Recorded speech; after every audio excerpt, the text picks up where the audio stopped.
Welcome to a Milk Market Tidbit for the July Milk Production Report that USDA released on Friday afternoon. This is Dr. Lawrence Jones, and I'm recording this on Monday, August the 24th, right around 2:30 p.m. So I always like to put in a plug for my weekly podcast, and the theme this week is talking about the tale of two stories where we've got a just absolutely growing dairy cow herd, which I will look at here in just a second. At the same time, we seem to have tight milk supplies going into processing plants, and that seems a little bit of a dichotomy, but again, what I kind of point out is that the one that's missing here is demand, and so we can have excess processing capacity or the growing herd, but demand might be declining. So the milk production report is our first report of the month. It first gives us a look into what happened in July. And I like to start with the revisions that happened in June, and this was kind of a barn burner here. USDA increased cow numbers in the final revision of June from 9.677 million to 9.71. So that was an increase of about 33,000 cows. They also increased the milk per cow, which at the end you're going to get more overall milk. And the final print for July was not different on cow numbers, which I actually think that this was a punt by USDA, but we'll wait to see. And my typical numbers are always adjusted by what happened to the final. StoneX more puts together year over year kind of numbers. At the end of the day, I was a little bit low on milk per cow. I thought it'd come down 1.5 pounds. It only came down 1.1.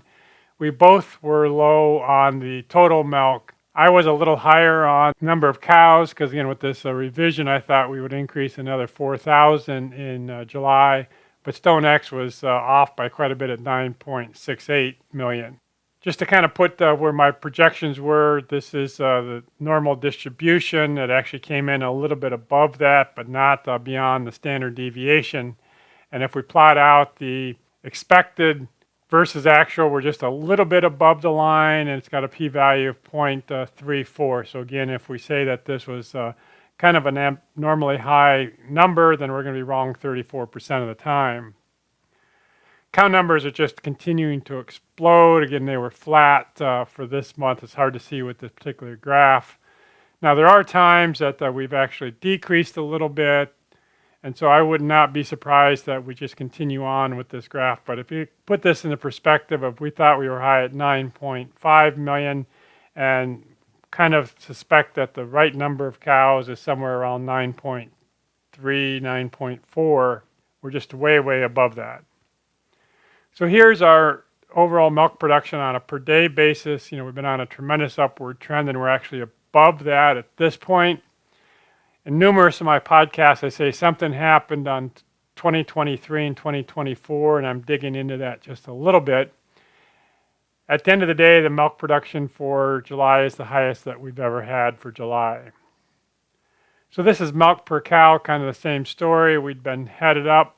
We came down in 2023 and stayed about the same in 2024. And what happened there, I've got that part figured out, I think, is this is when bird flu hit. And at the time, I said it would not decrease milk production, but it kept us from going on up on the long-term trend for sure. And we're still a little bit low relative to that trend. And right now, the July production was the highest we've ever had, but similar to last year. So here in just a few minutes, we're going to get the cold storage report. We'll see how that comes together in the National Dairy Sales Report on Wednesday. Then not much more data for this week. So we're going to be in kind of a dark zone here for just a little bit. But I'll get you that cold storage report here after it comes out here shortly.